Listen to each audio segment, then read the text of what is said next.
You know, nothing reminds me more of Christmas than Swiss Christmas cookies. That was probably my growing up in Switzerland, and we always had them at Christmas time, like a special treat. The Brunzli, which you've seen on my site before, the Zimtsterne, and many others. These are today Zimtsterne. The Zimtsterne, which actually means cinnamon stars. However, due to a lucky accident here in the kitchen one time, I make cinnamon hearts, Zimtherzli. The reason being, they're a lot easier to ice than the stars are. And hey, they taste just as good. So, here they are, Zimtsterne, Christmas cookies from Switzerland. It's like that chewy deliciousness. Because there's no flour in these also. This is actually, if you have any kind of gluten allergy or that, fantastic. Of course, if you have nuts allergy, forget these. Lots of nuts. They're made with a meringue inside, so it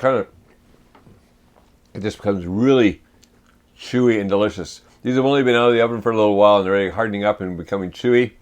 They're good for a couple weeks. After that, they'll become dunkers because they get so hard that you have to dunk them in some hot tea or something. And absolutely another delicious way to eat them. Let's go to the kitchen and make some of these right now.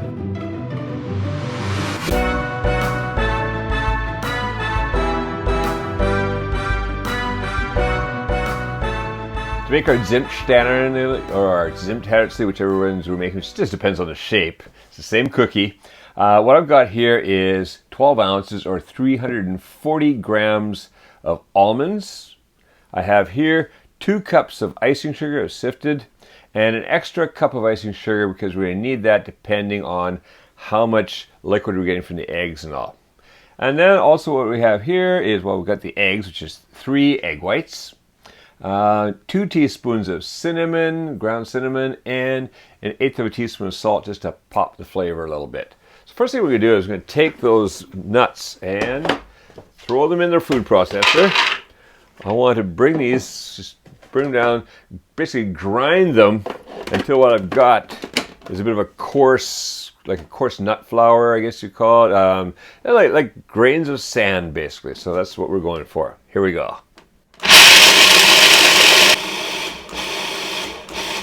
All right, I've pulsed that for about a minute on and off, and what we've got now, you can see, it's like sand on the beach. Basically, that's about what we want, kind of a fine sand. And then I'm going to toss in now is the cinnamon and the salt. We'll just get those mixed in, so we'll pulse it for about another few, maybe 15 seconds or so. All right, that's all done. Now, next thing we're going to do is we're going to take our eggs and we're going to beat these with an electric mixer in a large bowl. And I want to beat them until we get to what's called the stiff peak stage. So it's going to have a nice peak that really holds its shape when I lift up the mixer. All right, that's going to take a couple of minutes of mixing. All right, I've been beating these for a couple minutes now, and if you look here, you can see it when I pull up. All right, see the peaks? You can see right there on the end of the beater. Now those peaks are good and stiff. They're holding their shape. So now what I want to do is I want to start working in this the 2 cups of icing sugar. This is extra in case we need it afterwards, but right now we're going to work on 2 cups. I'm going to do a little bit at a time, so about a third at a time is good. And just beat it in. I want this to become nice and smooth and glossy, a nice glossy meringue. All right, after every addition of icing sugar, I've gone and I've beaten this for a while until it's getting nice and smooth. And there is our meringue. So now what I want to do, get rid of that mixer, get off as much of this meringue here as we can. And then I want to reserve a 1/4 cup of this. We don't want to use it all because we need a 1/4 cup to use on the icing on top of our Zimtsterne or Herzli, whichever shape you're going to make, okay? So on top of our cookies, we want a bit of icing made with this. So I'm just going to reserve a 1/4 cup. Put that off to one side. That's good right there. It doesn't have to be a full 1/4 cup. Just about that's good. And it'll taste quite good. Delicious. Oh, a little bit overboard there.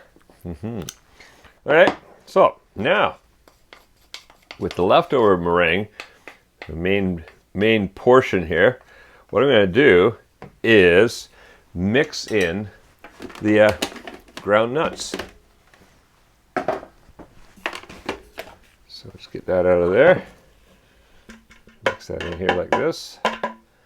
We've got some stuck around the bottom, so just a quick swipe around to make sure we get all that good ground almond in there. There we go. Now what I'm going to do is just mix this and just mix it all together. I want to make a nice batter with it. Now it's going to probably be a little loose still, and we're going to start adding some of that icing sugar as needed. We want to bring this together into a ball, so we have to get this stiff enough so that it will shape into a ball. Now the ball will be a bit sticky at first, but then we're going to put it in the fridge and firm it up a little bit. But as you see, this is just a little too sticky. This is just a soup. So now in goes some more icing sugar. There goes about roughly a quarter cup at a time of addition. I really see it's starting to stiffen it up a little bit just doing that.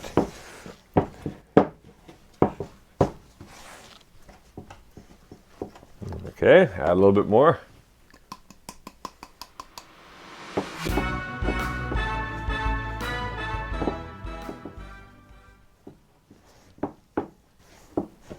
At this point, you see it's getting pretty stiff now.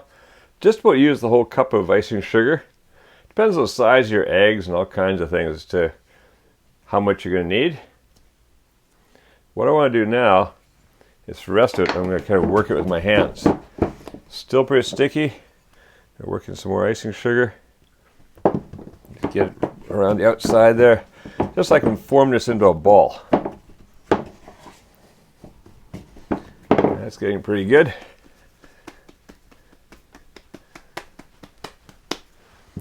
Just probably toss the rest of the icing sugar in there and just roll this around in a bit. A little bit like when you make gingerbread, you know, just make it into that, form it in a ball, and then stiffen it up a bit in the fridge. Actually, a lot of the cookies that we cut, we have to do this with. All right, that is starting to look really good now. So, put all this off to one side. Gonna get some foil. And we're gonna roll this up in some foil, toss it in the fridge for about an hour, firm it up nicely, and then we're gonna roll it out and make cookies. So I'll see you in about an hour. We'll come back and start making our cookies. All right, so here we go. This dough has now been sitting in the refrigerator for actually a little bit over an hour. You can leave this in overnight. I've done that before, but what happens is it gets so stiff, you need some muscle-bound brute to roll out the dough. It really gets really stiff. So about an hour is good. So we'll just unwrap this. And you see, it's stiffened up quite a lot. Big difference from what it was an hour ago. I'll get all this aluminum foil off here. All right, there we go. Now, what I do is I'm just going to knead it out a bit. I want to flatten it a bit just by hand. And see, get a bit of down to about an inch, 2 to 3 centimeters. And then what I do is put a little bit of icing sugar here on the counter. I don't use flour, I'd rather use icing sugar. There is no flour in this, which is great for anybody who has got any allergies to gluten and stuff. It's all nuts and things. So, put that down there, and now I'm just going to start rolling it out. And what I want is I want to roll this out to just a little over a quarter of an inch, so like about 6 to 7 millimeters thick. So just a fat quarter inch. All right, let's get that rolled out. Sometimes you get little cracks, smooth them out a bit, get that to stick together. Oh, look at that. It's absolutely looking delicious. I'm going to just give it a wee dusting. It's starting to stick a little bit. There we go. Just rub that around a bit. Now we look, and that's, yeah, it's getting to be a bit of a fat 1/4 inch. That looks good.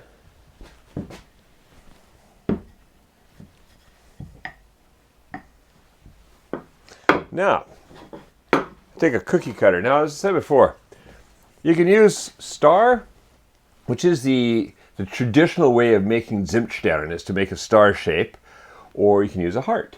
Now, I like the heart because when you go to ice it, I'll show you in a minute also, when you go to ice it, it's so much easier to ice a heart than it is to ice a star. So, really, a mixture of shapes is fine too. So let's cut out a heart here. Let's cut out a star. There we go. Myself, I prefer more of the hearts, so I'm just going to cut out a bunch of hearts.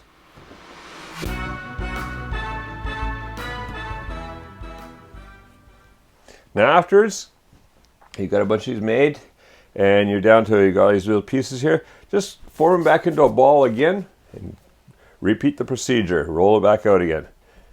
The stuff sticks, just got to work it a bit together is all you've got to do, because sometimes you get a little bit of icing sugar on there, it might not stick so well. Work it together a bit, flatten it out, and away you go.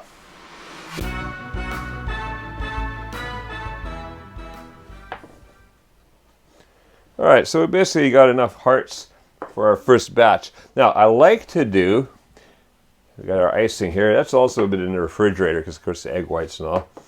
Give it a little mix up. What I like to do is I like to ice them before putting them on here.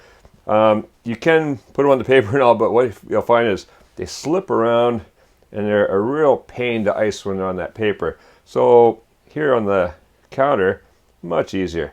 You see how easy it is to ice a heart? You go this way and you go this way. That's it.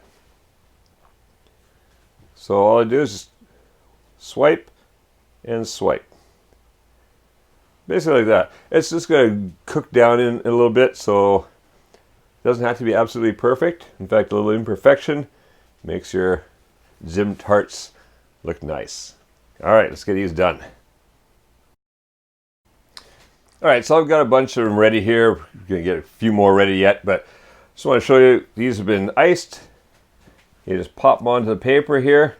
You don't have to be very far apart, so I usually put only about 1/2 inch apart, about 12 millimeters, because they don't really spread much. They barely spread. They will puff up a little bit, but not much. There is no leavening in this. You know, no baking soda, baking powder, anything like that. Oh, don't do that. Okay, there we go.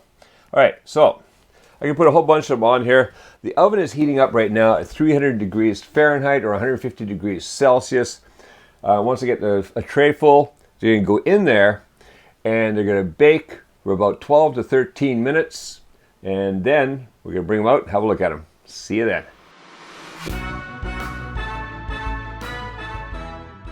All right, there they are. They just come out of the oven. You can see they've puffed up a bit around the edges, right? You can see they're baked there. You can see we pick one up, they're still pretty soft, but yeah, that's a good solid. Look underneath there, you can just see, just absolutely beautiful. These are going to be nice and delicious. All right, and also you can see on top, the meringue is just starting to yellow a little bit. It's just starting to brown along the edges, but it's still just absolutely perfect. And here we got our one lone star over here. All right, so that's our batch of cookies. They're going to sit here for just a minute or so, cool down a bit. I'm going to put them on cooling racks and let them good and cool before I put them away anywhere. All right, these will last you a couple weeks, so make them close to Christmas, and you got a whole bunch of delicious Swiss Christmas cookies. Zimtsterne, or Zimtherzli as I like to make. Now, if you go to the link appearing on the screen and also clickable in this video's description, you can download and print out this recipe from the Dessert Recipes booklet on Kuma's Kitchen's Patreon page. Just click the featured tag called Recipes. Now, go print out the recipe and enjoy these delicious Zimtsterne or Zimtherzli, whichever you decide to make, and make cooking fun again with Kuma's Kitchen.